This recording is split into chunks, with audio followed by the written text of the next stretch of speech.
एक छोटे से गांव में दादी रहती थीं। सफेद बाल, कोमल मुस्कान और हाथ में माला, यही उनकी पहचान थी। ईमान उनकी पोती थी, जो हमेशा दादी के पास बैठकर कहानियां सुनने की जिद करती थी। दादी कभी पुरानी कहानियां सुनाती, कभी सलाह देती। ईमान उनकी हर बात ध्यान से सुनती और सवाल पूछती। एक दिन ईमान ने पूछा, दादी, आस्था का क्या मतलब है? दादी मुस्कुराई और बोली, बेटी, आस्था प्रकाश है जो हृदय को शांति देता है।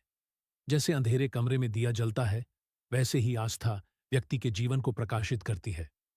ईमान ने इसे दिल से लगा लिया। समय बीतता गया। एक दिन गांव में एक बड़ी मुसीबत आ गई। बारिश न होने के कारण खेत सूख गए। लोग चिंतित हो गए।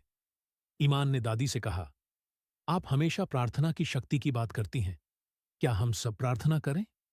दादी ने सिर हिलाया। पूरा गांव इकट्ठा हुआ। सबने मिलकर प्रार्थना की। कुछ दिनों बाद बारिश हुई। लोग खुश थे। दादी ने ईमान को गले लगाया और कहा, देखो बेटी, विश्वास और प्रार्थना कभी व्यर्थ नहीं जाती। ईमान ने मन ही मन कसम खाई कि वह हमेशा दादी की बात मानेगी।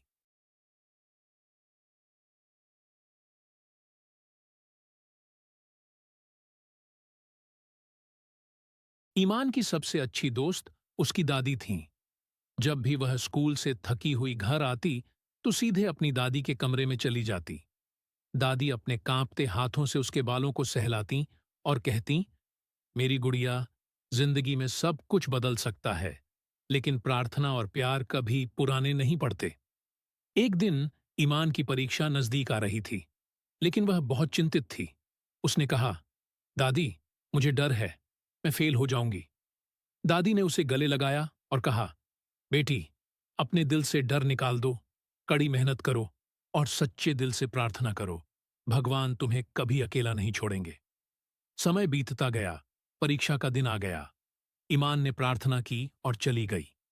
नतीजों वाले दिन जब वह खुशी खुशी घर भागी, तो दादी दरवाजे पर उसका इंतजार कर रही थीं।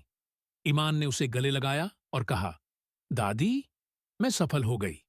दादी की आंखों से आंसू बहने लगे, लेकिन वह मुस्कुराई और बोली, मुझे पता था कि मेरी बेटी की मेहनत और विश्वास कभी व्यर्थ नहीं जा सकता।